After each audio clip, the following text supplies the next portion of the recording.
As John Huston, the famous director in Hollywood, said many years ago to a bunch of young actors, never ever take up a job just for money.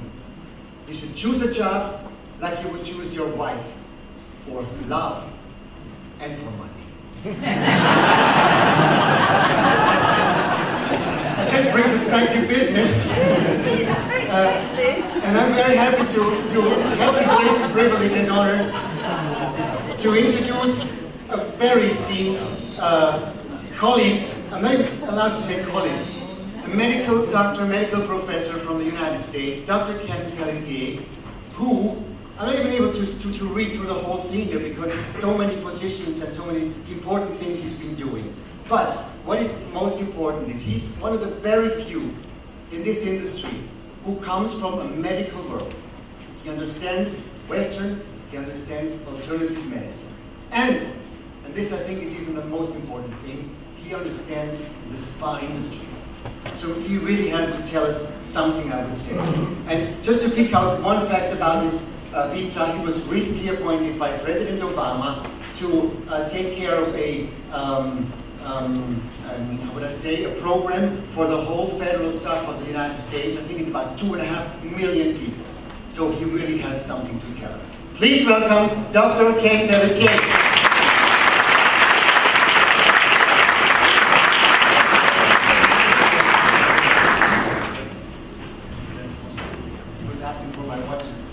It's a very nice watch, so I thought I could keep it.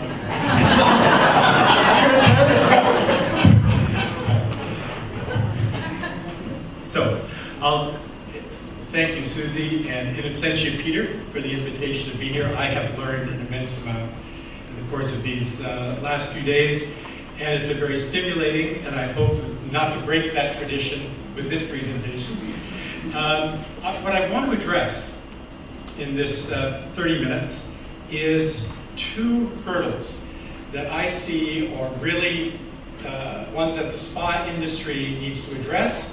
I believe it's possible, and to take advantage of a database which has grown up in the private corporate sector that gives us not only models of how to do that, but targets of opportunity.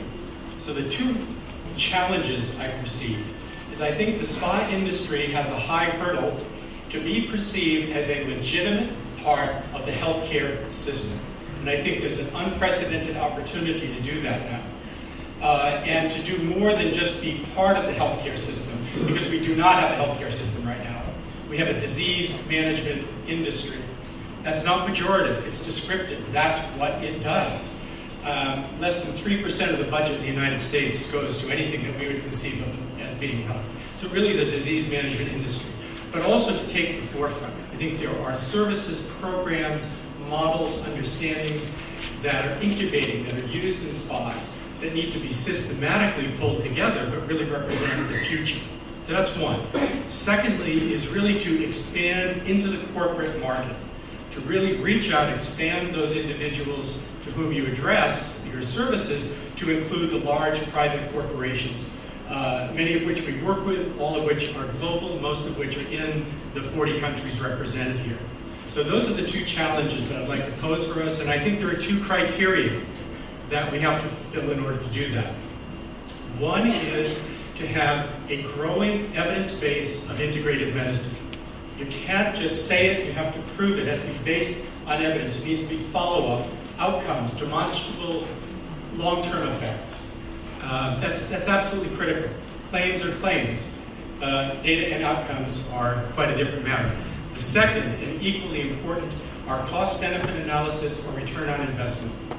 That you need both the clinical innovation and you need to couple that with having this be something that's worthy of being an investment. So to try to address that, I've got 30 slides, 30 PowerPoints in 30 minutes, very quickly. 11 are cartoons. I love cartoons. My greatest ambition is to do a lecture just with cartoons. So the first slide up, I can't see it on the monitor. Is it up? No.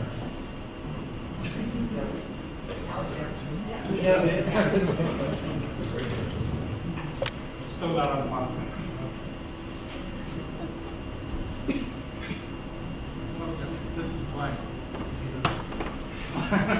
So it's the number that's coming to the right and the left, and the red ones on the right. Oh, yeah, I got that. Excellent. Okay, I actually I'll visualize. It's not a cartoon. Okay, sorry about that. The next one will be your cartoon. Okay, while this is busy coming up on the screen, the point of this graphic is that if you look in the upper right-hand bar graph, you'll see the annual medical expenditure in the United States, and there it is, thank you. So the upper right-hand bar graph is the annual medical expenditure per person in the United States, and it's proportionally larger than it is in this slide in absolute dollars. By the way, these will be posted on the GSS website, so I'm going to go through these very quickly. A few of them I'll stop and pause, but I've deliberately provided you with a lot of reference information so you can go back and pull information out of it. I'm not going to try to be definitive. If you look all the way down, so it's roughly $8,000 per year in the year 2010 per person per year in the United States for medical expenditures. If you look to the very bottom, you'll see Greece. What's very striking about that is Greece is about $800 per person per year. The significance of this is that on every internationally accepted measure of health, this is categorical statements are hard to make anymore. On every internationally accepted measure of health, Greece ranks higher or better than the United States at 1/10 of the annual expenditure. Now, someone might say that's because of the Mediterranean diet, the Santorini effect, probably all of that is a factor. But the point is that every nation between the United States and Greece ranks higher or better than the United States on the vast majority of outcomes of health. So literally every nation on earth is spending less money and getting more health output.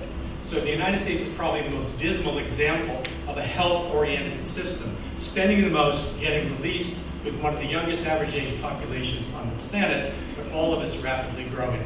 So this is a rather dire slide, but this is also, you can see, this is happening globally. The increase in chronic disease are going to drive these costs for every nation, and we'll see just a couple of examples of that. So this, again, I'm referring to the U.S., but these are true if we looked at any nation on the planet. In 2014, so 4 years from now, what seems to be an astounding expenditure will actually balloon up to $3.6 trillion. It's a staggering amount of money. And by 2014, even with the recent passage of medical reform legislation, what it really was a redistribution of money within the United States. It really wasn't health legislation, quite honestly. In 2014, there will still be nearly 20 million people in the United States that are uninsured. Today, that number is nearly 55 million. That's the total population of 13 states. So these are expenditures not including this population of 50 some odd million people who don't even have access to care. So we have a very formidable role. So this says, the picture's pretty bleak, gentlemen, I would add. Ladies, the world's climates are changing, the mammals are taking over, and we have a brain about the size of a walnut. If you don't feel like that and you're involved in the medical and spa industry these days, it's very surprising. We face very challenging times. Now, this is how we get very close to why does this affect the private corporate sector and where's the opportunity for the spa industry. If you look at 2010, you'll see that right now we're spending about only $2.8 trillion per year in the United States. It's about 18.5% of the gross domestic product. There are only about 3 other nations, I believe Germany, Canada, one other escapes me, it spends a little over 10% of its GDP on the provision of medical care. So again, this is disproportionate expenditure. But if you look at the red bar graph, this is the important variable to focus in on the corporate sector. The red bar graph represents a percentage.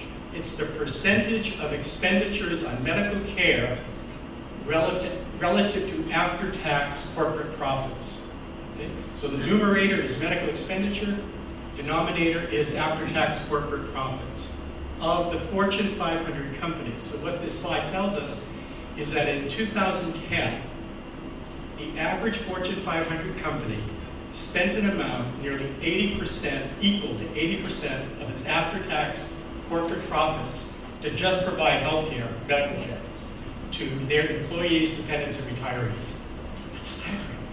You cannot stay in business with that kind of expenditure. And that is in a nutshell, why are companies desperately really looking toward and have in fact been at the forefront of health promotion and disease management programs. Not necessarily out of altruism, although some are. It is a necessity. It's an absolute necessity of staying in business. And I think there's a critical opportunity here that's not being filled at this point in time for the spa industry to be a provider of those services, assuming we can develop certain databases of knowledge. There are some medical economists, Reggie Herslinger at Harvard, Alan Enthoven at Stanford, who's advisors to our research program, who have estimated that somewhere around 2011, 2012, that line will cross, such that companies will be spending more on medical care than they will have in after-tax corporate profits. So here's the situation. It says, breathe deeply and take a quick look at my bill. We're all experiencing this. What is this disease system costing us? Now, this is, to me, very telling because this is the Business Roundtable, and they do a survey of the Fortune 500 CEOs. And for the first time in 2005, there was a radical change. They said, what area is most adverse? What is going to affect negatively your ability to compete in the global market and conduct your business? And you can see 43% indicated medical care costs are the driving force. It used to be materials or labor or litigation. And somehow, this is a very perverse PowerPoint to me because suddenly the doctors are worse than lawyers. You know, this is, you really know how bad things have become for the lawyers. I apologize. Bankers, well, the bankers aren't on there yet. Apologies to lawyers, but it's true, doctors are worse. So this is what the companies are telling us. It says, the truth is, doctor, I've lost faith in Western medicine. And you can see the cowboy hat with the 6 guns representing Western medicine. So what we're realizing is we're reaching the end of a very, very good system for treating acute trauma, injury, surgical procedures, potent pharmaceuticals that are very, very ill-equipped to address chronic disease. So we're reaching the end of a very good system. We're overusing it in ways that it simply was never built or intended to be applied. So what are we beginning to look at? So these are some of the therapeutic interventions that we're now beginning to test out, to implement inside corporate work sites, and I'll give you some examples. But just to say all the nasty words out loud, mind-body medicine, dietary supplements, phytonutrients, hormones, traditional Chinese medicine, acupuncture, Western herbal medicine, minerals, naturopathy, homeopathy, chiropractic, Ayurvedic, spiritual healing, distance healing, and issues of CAM insurance and coverage by insurance companies. Now the reality is I often do not consider insurance companies to be part of the solution. They're largely administrators.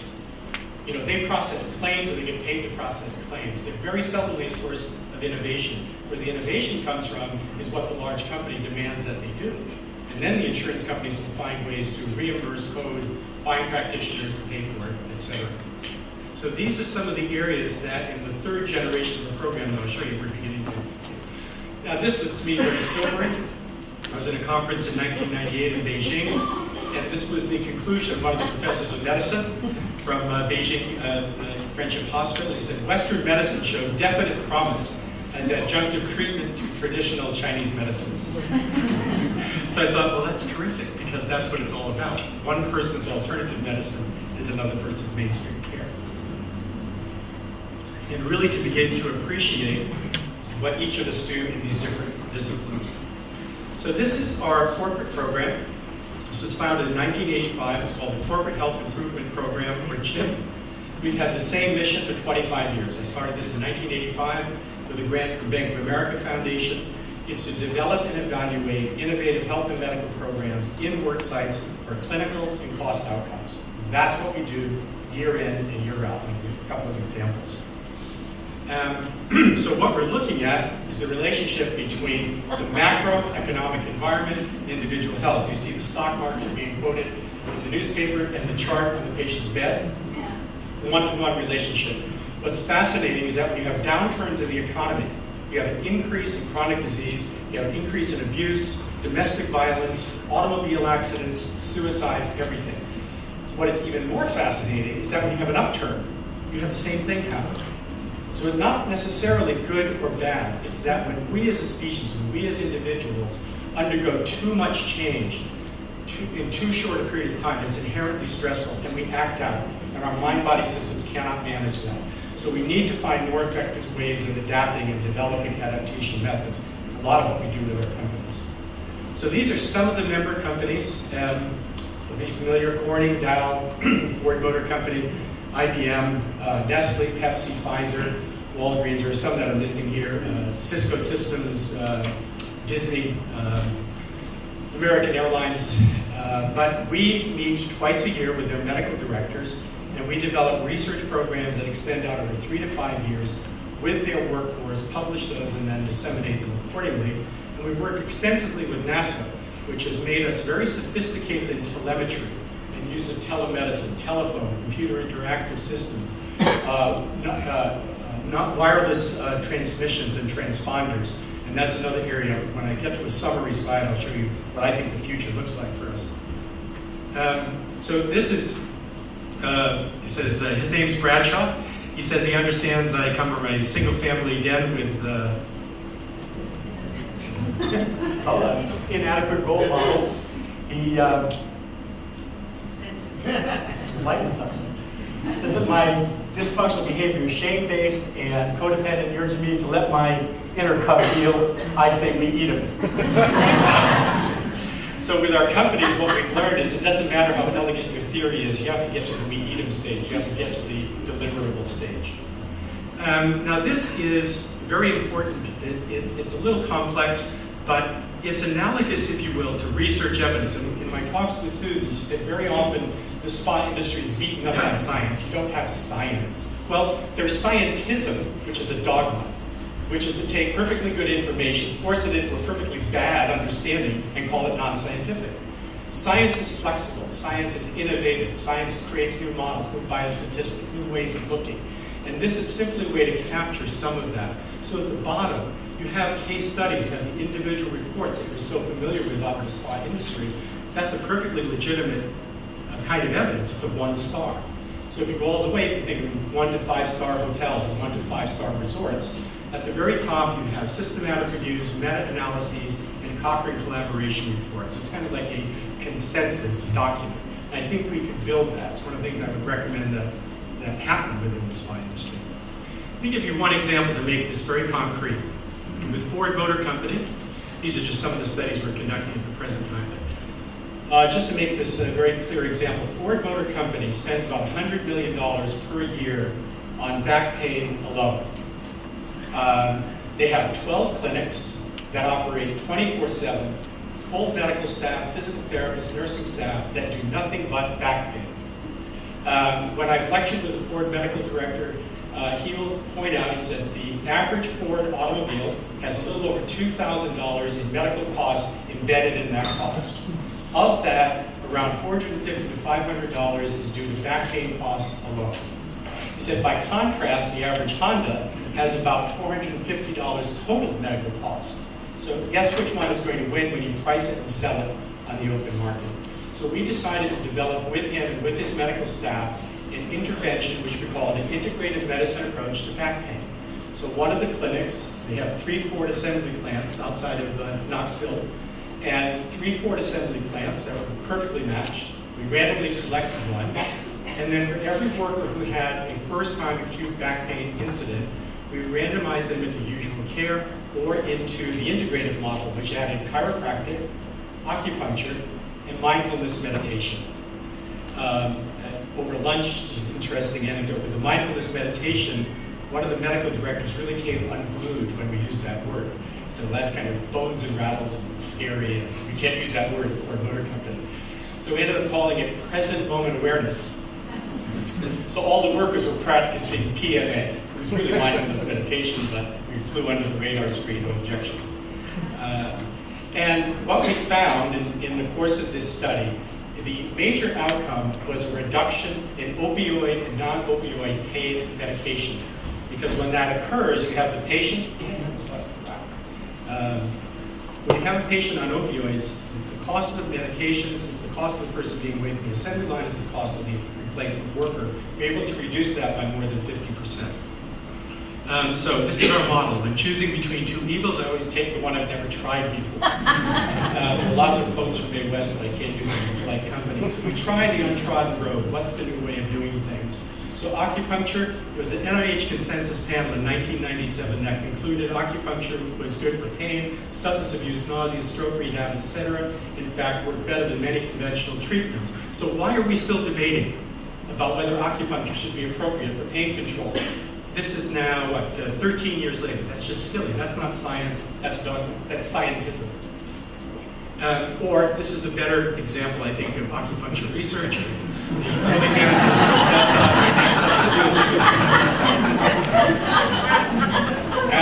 Now, one of the areas we always build into all of our models is mind-body. I really believe, and we've seen, that the engagement of the individual, the full voluntary active engagement of the individual, is really what makes all the critical difference. If you look at the mind-body literature, what you find is mind-body medicine actually has the largest body of research evidence that it positively affects the largest number of conditions to the largest number of people. So it's an astoundingly potent effect. To our surprise, when we analyzed the data, we just published the Ford study 2 weeks ago in Journal of Occupational and Environmental Medicine, which is the American Medical Association Journal of Occupational Medicine.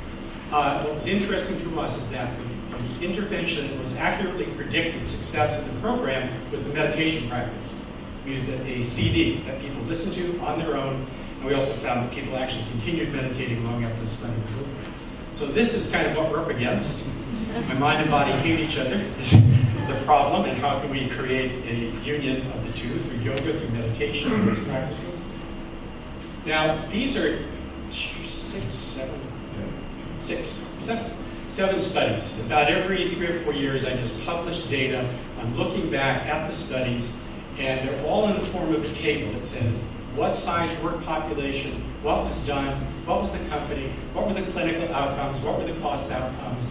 And so it's tailor-made to just pull this information out to justify a business plan, to do a presentation to a corporation. It's just meant to be. So since you're not going to read them, this is the summary. It goes back to 1980. And to me, what is most important is the very last 2 lines. Every single study has demonstrated clinical outcomes. There are 169 studies in this database. The cost-benefit, cost analysis, return on investment was evident in 74 of the 75. That's a very compelling body of information. The first study was actually conducted at Gimbel's department store in New York City in 1974. It was undiagnosed hypertension, and they looked at, found a number of hypertensive individuals, engaged them in a program, and in fact had blood pressure control at the end of the year. Now I point this out, again, as scientism versus scientific method and advancement, is that with the kind of pharmacology now, with our understanding of diet, exercise, sophistication about mind, body, and stress and hypertension, why is there any single case of hypertension in any company anywhere in the world? I cannot understand that. It seems to me impossible that would occur, and yet it is. It's one of the most undiagnosed, undertreated major risk factors that we have. So 1974, we know we can do it. Why aren't we delivering that? So I was hoping I could choose my own topic. I think patient choice is a critical variable. We try to build that into our studies rather than filtering it out as an annoying contamination variable.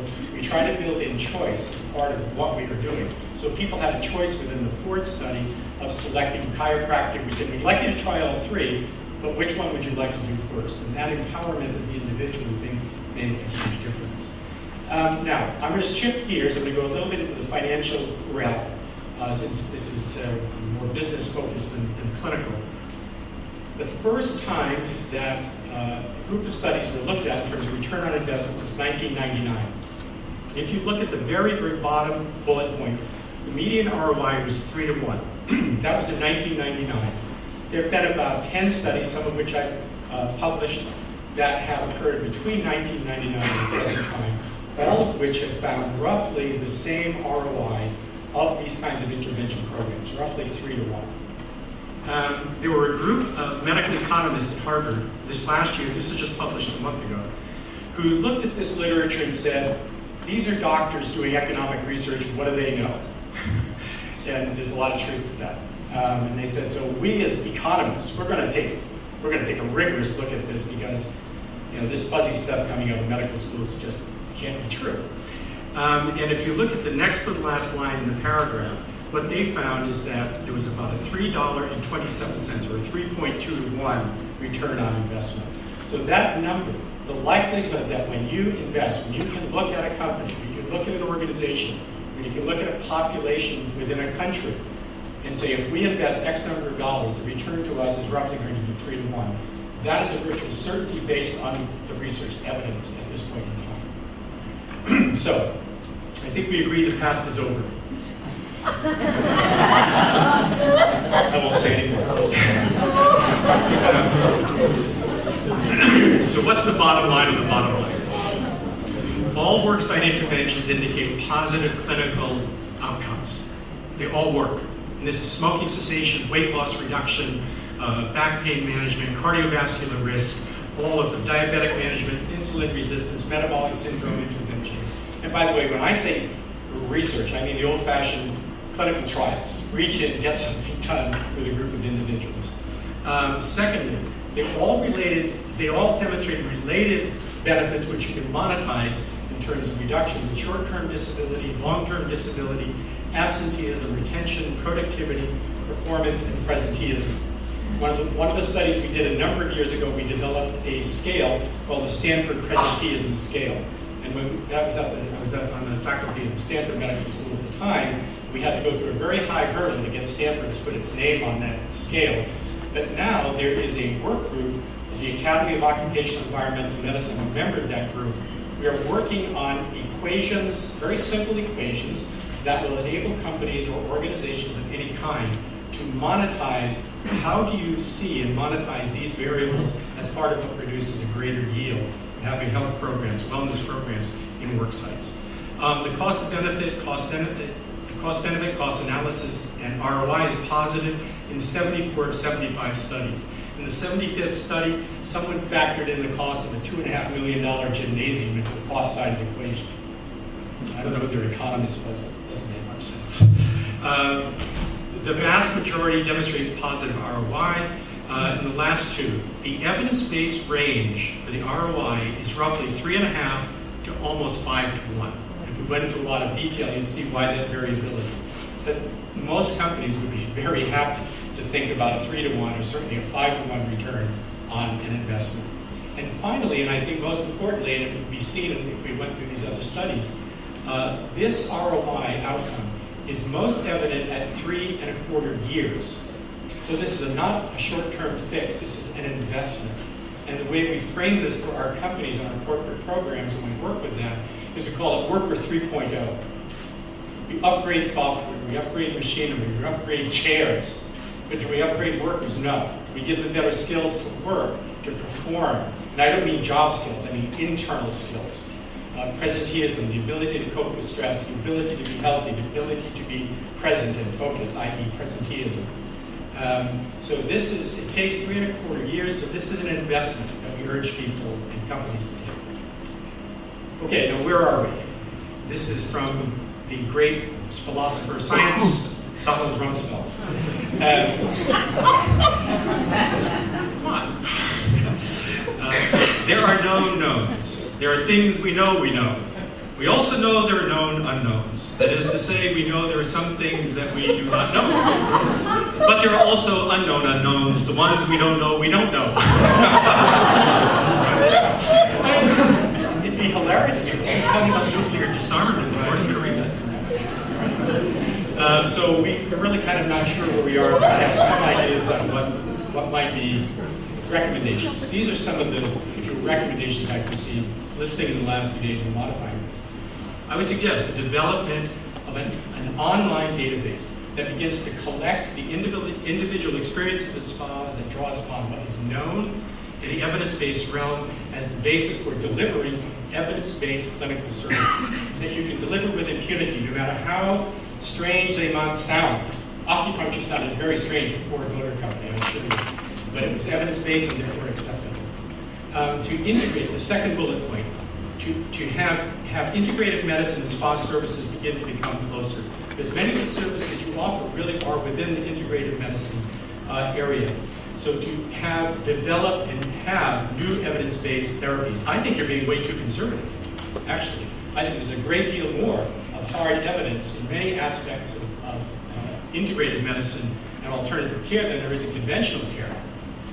There are many, many studies, including the Cochrane collaboration out of London, that say that somewhere generously between 30 and 35% of conventional medicine is adequately evidence-based. The rest is not. So let's be fair when we set our standards. You can do pre and post with hospitals. So you can have programs before, say, a preoperative program before a person undergoes bypass surgery, and a post-operative in terms of recovery. I think it's an excellent one. Also, wellness centers and retreats, intensive retreats, are a place that can help individuals make the lifestyle changes that are being advocated. The second point, telemedicine and wireless telemetry. We already have the capacity to transpond blood pressure and EKGs. Pretty soon we'll have echocardiograms. There are smart shirts. What's the swoosh? Nike. Yeah, Nike has smart shirts. They're T-shirts that basically have telemetry woven into the fabric. And so you can transpond basal metabolism, you can transplant blood pressure, and all of this information that could be online. The person could be interacting between the spa and their return visit with you online. We've learned, when I say telemetry and progress tracking, there's nothing that people like more than to track their progress. That can easily be done now. We've learned a great deal in our work with NASA, which is inherently telemetry. And also linking with health coaches. To have individuals who are trained simply to link up with the person by computer or telephone between sessions. It assures that the person will return. It assures that they're going to carry over into their life the changes that they've begun to make within their spa. The next bullet point, genomics and personalized integrative medicine programs. This area of genomics is evolving astoundingly rapidly. We're starting a study in the fall where we've taken roughly 23 to 2,400 genomic markers, some of which are invariant, some of which the invariant ones normally predict diseases which are relatively rare. And we went through a 2-year process of looking at ones that have stability over time in the same tissue samples, and ones, most importantly, that are subject to epigenetic influences. In other words, what you do decides whether it expresses or suppresses. So a blueprint does not make a building. A genomic segment does not mean you are predisposed to condition disease X, unless it's relatively rare. It depends on your diet, exercise, environmental exposure, stress levels. We boiled it down to 80, and we're going to take a group of individuals through an intensive program with looking at these 80 genomic markers, and then introducing, based on their markers, different kinds of dietary practices, different kinds of exercise. I'll give you one example. Everyone is so concerned about antioxidants, and I see people loading up on antioxidants. Well, there are recent studies now coming up, there are 4 studies actually to date, which demonstrate antioxidant overload. There are certain functions in the body you do not want to suppress. Nitrous oxide, as an example, is a vasodilator. It's a transmitter system that regulates insulin. It regulates sexual arousal. Yeah. So you don't want to suppress that. And yet, antioxidant overload will suppress that particular oxidative molecule. So there are certain things that you don't want to do, so it's really moderation. But I think this area of personalized genomics will take these general dietary guidelines, general exercise principles, general pharmacology, and will make it highly, highly specific. The international corporate market, I think I've demonstrated, I think that's a high degree of receptivity, particularly Ford, Dow, IBM, Safeway, and also on-site spa communities, where you can actually have now telemetry and all of these services online. So those are just some of the ideas of how to now apply this. This is my last slide. This is Mr. Harwell. He was born. He gave up smoking. Then he gave up booze. Then he gave up red meat, and he died anyway. So this isn't a formula, if you will, for extended longevity or immortality. What we're really advocating is optimal health throughout the human lifespan. Optimal health throughout the human lifespan. Right now, if we look biologically at the human body, it should last about 120 years. So why are we dying in our late 70s and early 80s? The human body is programmed, it's biologically programmed to last about 120 years. That's astounding. So we're basically truncating this life expectancy with these very destructive lifestyles. And I think we begin to implement population-wise and individual-wise some of the things that are in the spots, in this evolving field, that we will actually begin to see that as the norm rather than the exception. So that's it. I'm sorry to go so quickly. Hopefully it's been helpful, and thank you for your attention.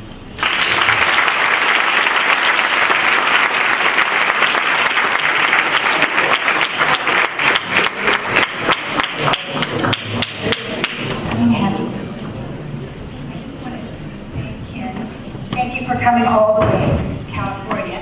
And I just think it's great to have an esteemed medical doctor who really gets it about the spa world. Ken is one of the only people that I know that really has a balance between spa and medicine. And he's also very willing, because he's really into both, to help us as an industry with that bridge. So thank you, Ken, for coming. And we probably will take you up on your offer to advise and get involved. So thank you.